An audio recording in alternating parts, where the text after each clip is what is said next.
Фалита на САЩ се задълбочава. Само война в Европа може да ги спаси, както минали път през Втората световна война, която те запалиха. Общият дълг на САЩ е 103 трилиона долара. Държавният 36 трилиона. Или по 105 хиляди долара на всеки американец, включително и бебетата.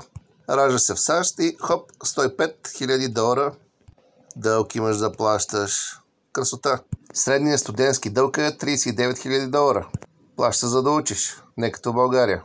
Средният личен заем е 76 хиляди долара. Обикновено изплащат къщички. Къщички, които са от картон, не струват нищо, но нямат избор. Ако искат да живеят някъде, си купуват картона на къщичка за 300 хиляди долара, за 1 милион долара и изплащат цял живот. За разлика от САЩ, над 90% от българите има лични домове, които не са картонени. Някои са панелки, ама тези панелки вече издържаха доста години. И не съм чувал някога да се е срутила. А при американския дух на вятър и половината град го няма. Въпреки че са затънали до уши, американците обичат да дрънкат оръжие и да плащат за него. 957 милиарда дават тази година за оръжие, вместо ги дадат за бедните. 44 милиона американци живеят в бедност.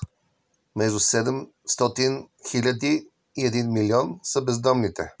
Всяка година 127 хиляди умират от наркотици. 42 милиона американци са толкова бедни, че нямат пари за храна и получават купони за храна, за да се разбунтуват. Средният доход в САЩ е 6000 лева. Може би ви се вижда много. Но в САЩ има 23 милиона милионери.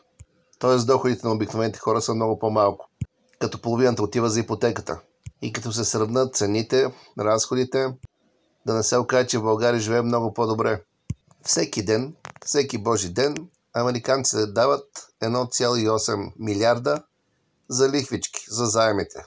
Вместо тези пари да отиват за здравеопазване, за бездомните, за справяне с огромната престъпност, те ги дават на хитрите банкери. Отделно от това дават и пари за това, че им печатат доларите. Защото американските долари не принадлежат на американците. Печата ги частна банка, наричана Федерален резерв, която държат симпатягите, разбира се. И така САЩ върват на зле, фалирали са. Единственият изход е война в Европа, която ще се опита да запалят чрез Украйна, чрез въвличането на Полша във войната, на прибалтийските глупаци, с помощта на солорската президентка на Молдова, на лудите англичани и на част от Германия преди изборите. Има някаква надежда, че Тръмп ще успокои нещата, ако до тогава не го премахнат, разбира се. И така чакат и няколко критични месеца. Стискаме палци, каквото и да се случи, да не засегне България. Това е.